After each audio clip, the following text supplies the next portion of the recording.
there was a man named Gordon Cooper, who most of you may know was someone who gave us testimony about the craft that landed on the dry lake bed in California, Edwards Range, back in 1956, I believe it was, that his crew filmed, and he saw the film footage and sent it back to the Pentagon. Well, Gordon Cooper, very heroic figure, an early Mercury astronaut, and I were speaking to a conservative group called the Federalist Society here in Washington, who were very interested in this, because they were interested in the unconstitutionality, because they're strict constitutional. And I will speak to any group, I don't care, you know, I mean, it's fine, politics, I don't care. So, I mean, I agree with the group's politics all the way through, but they were interested and they invited me and Gordon Cooper, so we went. So my wife was with me. It was here at the Hyatt, I think, near Capitol Hill.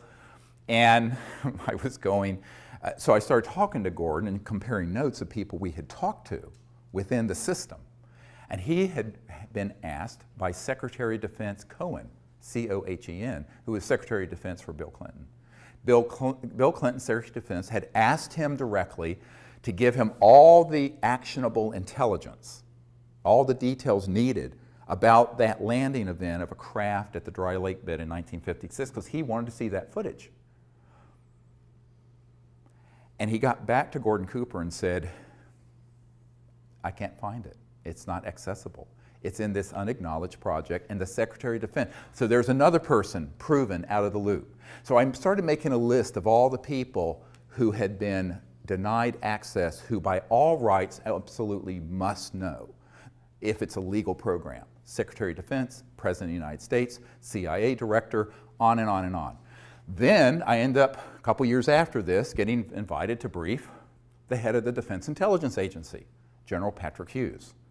Now, General Patrick Hughes was a man, you'd often see him with Madeleine Albright and Bill Clinton and other people. He was the head of the Defense Intelligence Agency, which is like the CIA for the Pentagon. It's almost as large. And it's their in-house intelligence shop, whereas, you know, the CIA is a civilian agency, but this is a military intelligence. But the Defense Intelligence Agency sort of sits on top of all military intelligence. And he was the director. So, and he's a 3-star general. So I get invited to brief General Patrick Hughes at the Pentagon. So I think, well, let's see what he knows. Of course, he wanted to know what I knew. So again, I sent him a full dossier and briefing prior to arriving so he'd be adequately brought up to speed. We had a meeting scheduled. I go to the Pentagon, full military escorts in, like you always have in these areas. And I go in, and we start talking about this. And he says, well, I find this amazingly interesting. He says, but in all my years in the military, I have never been told anything about it. Nothing. And I said, well, it doesn't surprise me. There are other people in your position. He says, he got up and he went over to a bookshelf. And on it was a little, like you'd get at a toy store, a little E.T. doll, like about this big. And he grabbed it and he says, this is all I've gotten for my inquiries about this issue through channels. In other words, someone gave it to him as a gag gift. Now, there was a full bird colonel sitting at the table during this briefing, and I started explaining the way, you know, these particular, and he knew what an unacknowledged special access project was. This is no, he says, but he didn't know about this one.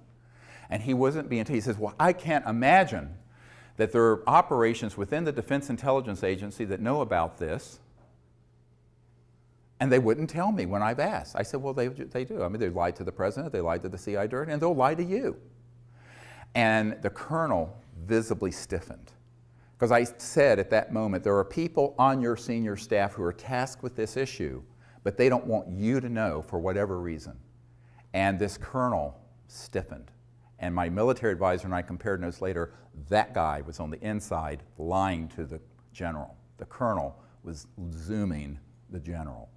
Illegal? Yes. Treason? Yes. Happens every single day at the Pentagon and CIA. So when you're dealing with an unacknowledged special access project this sensitive. So these are not conspiracy theories. I've been there. I'm the guy who set up these meetings and was there. And I will say that I'm the only civilian you'll ever meet who's had meetings of this nature with people like that all over the world. So I wanted to put this on the record. Now, after this, we had about a 15-minute discussion, and then the general told me something very surprising. He says, you know, my father, this is General Patrick Hughes telling me, my father knew of some kind of illegal conspiracy in the US government back in the 50s and 60s, because he apparently was also a very high official, that was so serious, and we thought the old man was a kook, referring to his father. And he says, I thought this would all be nonsense until I got into this office, until I became the head at the Defense Intelligence Agency, and contrasted with what I'm being told with what I've seen received from the Disclosure Project, or Project Starlight at that time. And he said that, you know, my father was so upset by this, he eventually ate his gun, committed suicide. And yeah. You know, and you know, so the weight of this is huge, huge. So I said, well, you know, you just move on. But he said, I don't know what I can do because they're not going to tell me anything. I said, but I have Disclosure Project witnesses inside the DIA who've seen satellite imagery of ET craft out in space. We have their testimony. He says, well, they won't tell me anything. So, of course, what you realize is that these positions rotate. They're there for a year or two or 3 or 4. The president, if he's lucky, 8. But there's this permanent system. So let's call it the permanent secret government versus the one that sort of is this revolving door of folks. Sometimes the people in that system know and sometimes they don't. And since the mid-1950s, the criteria for being on the inside of the secrecy is the following. And this is how I explained it to a 5-star admiral in England who is also one of our witnesses, Admiral Lord Hill Norton. He was the head of the Ministry of Defense, and he was a Sea Lord, they called them back then. They don't have 5-star admirals anymore. And he was the head of the military committee for NATO. So I went to his cottage in Hampshire some years ago. Emily dropped me off, took the kids to Salisbury Cathedral, I believe, and I continued on, had a meeting with the admiral. And you know, you get a picture of what my life must be like. So nuts, completely nuts. So anyway, so I'm there with this man, and we're sitting in some wingback chairs in his parlor in what he called his cottage in Hampshire, and which is a gorgeous old antiquity house with the thatched roofs and beautiful. And we started talking about this. He was a very fastidious man. He had a little teeny notepad like this and a pen and assiduously taking notes, very, very. And we got to this question, and he said, well, you know, the entire time I was the head of the Ministry of Defense, which also means you're head of MI5 and MI6 and the intelligence units in England. It's the same position there. It's separate here. You have CIA Director and Secretary of Defense. There it's one head. And he says, this issue was never briefed to me. I was never told anything. And I said, yeah, that doesn't surprise me now. It would have maybe a number of years ago. And he said, and as the head of the military committee for NATO, I was never told, even though I now have learned NATO was dealing with some of these events, such as the big events that were in Belgium with the massive triangular craft and things like that. Well, I said, he says, and I want to know why they wouldn't tell me. It was like his pride was a sense of propriety. Oh, he was a lord in the House of Lords also. He says, why wouldn't they tell me? And it was a little bit petulant, but also hurt. And I said, well, let me answer your question with a question. And he didn't like that. He thought I was being a cheeky American. And I said, but just bear with me. What would you have done if you found out that there was a cabal that had run amok of the laws of all the democracies, that had this information and had the technologies to completely fix the environment, end global poverty, create a civilization that would be sustainable for thousands of years with these types of free energy technologies? and that they had killed people to keep this secret, assassinated people, and broken the laws of their country and their solemn oaths to uphold their constitutions to do so. He said, I wouldn't have stood for it for a bloody minute. I said, that's why they didn't tell you. I said, the first thing they do when they make a decision that you're in and you're out of the loop of this issue is whether you'll go along with the secret agenda. If you're going to go along with the secret agenda, they'll tell you. And they'll give you a little bit, and then a little bit, and then a little bit, and bring you up through the system. If they think that you're the kind of stand-up person who would be appalled when they find out what the criminality of this group is, and how illegal it is, and what damage they're doing to the earth and to the humanity by keeping it secret, and that you might blow the whistle on it like Jack Kennedy was planning to do in his second term, that's why they took him out. And that's why they took out Marilyn Monroe. I have a document to prove it. And top secret document from the NSA vault. It's in my first book. Go read it. Nobody reads anymore. But anyway, what was interesting is that he looked at me, he says, that is it then? I said, yes. They do a soul biopsy, like doctors do biopsies. They do a soul biopsy and a psychological analysis to see if you would be willing to go along with that agenda. If you are willing to go along with it, they'll give you little bits until you rise up through the system. If you divert from the system, they take you out. You're going to be dead. So they've learned not to be too reckless with who they tell because they don't want to have to kill too many people and leave bodies scattered that looks conspicuous, like they did in the 50s and 60s with John Foster Dulles and President Kennedy and Marilyn Monroe and other famous people.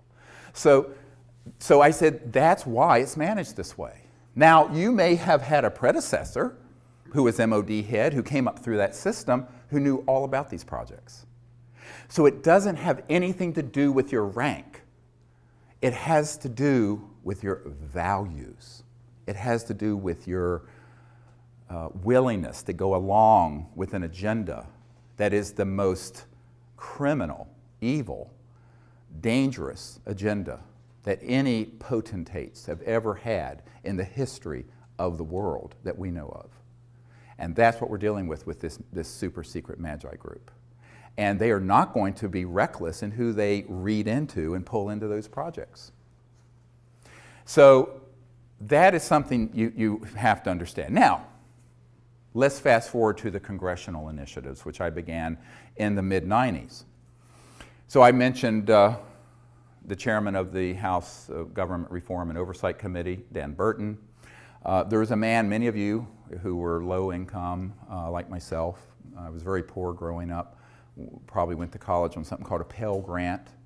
Senator Claiborne Pell of Rhode Island started the Pell Grants, sponsored that bill.